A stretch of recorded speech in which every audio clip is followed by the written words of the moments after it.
មកមើល36យើងបំលែង36ហ្នឹងឲ្យមានគោល6ដូចលោកជិះទៅអ្នកទាំងគ្នាតែយើងក្លែងមកមើលលំហាត់ថ្មីរបស់យើងចំពោះលំហាត់របស់យើងហ្នឹងគឺជាប៉ុន្តែយើងក្លែងមកមើលប្រធានដែលគេឲ្យមកហ្នឹងគឺ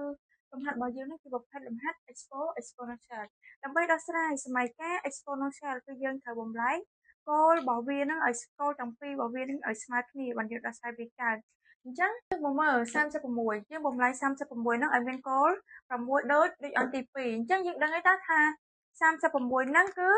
ស្មើជាមួយនឹង6ការ៉េអញ្ចឹងយើងដាក់មក36 6ការ៉េ x បូក1ស្មើជាមួយនឹង6ស្វ័យគុណ4 4x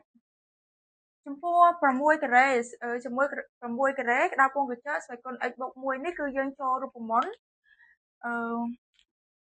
គ្រូដាក់ខាងនេះ a ស្វ័យគុណ m ស្មើពងកញ្ចក់ស្មើ a ស្មើជាមួយនឹង a ស្វ័យគុណ m mn ដាក់ខាងនេះ a ស្វ័យគុណ m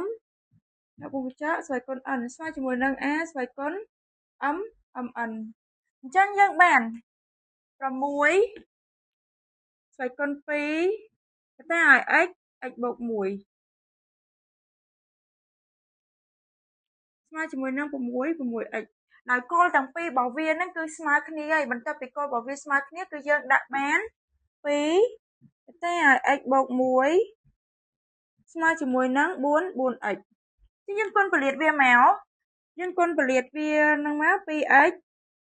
បូកជាមួយនឹង2ស្មើជាមួយនឹង4x បន្តមកទៀតយើងបោះតួណាដែលមានអញ្ញត្តិដូចគ្នាទៅអង្គម្ខាងអញ្ចឹង 2x នៅអង្គទី1នេះគឺសញ្ញាបូកបើយើងបោះទៅអង្គទី2គឺសញ្ញាដកអញ្ចឹងយើងបាន2ស្មើ 4x ដក 2x 2ស្មើជាមួយនឹង 2x បន្តមកទៀតគឺយើងបង្វិលវាមកយើងដាក់ 2x នៅខាងនេះវិញមកស្មើ2បន្តមកគឺយើងទាញរក x នាំឲ្យ x ស្មើ2ចែកឲ្យ2ដោយ2នេះនៅអង្គទី1គឺសញ្ញាគុណអញ្ចឹងបើទៅអង្គទី2គឺសញ្ញាចែកអញ្ចឹង2ចែក2ស្មើ1ដូចនេះ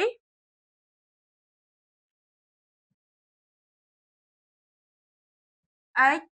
ស្មើ1ជាចម្លើយរបស់សមីការ exponential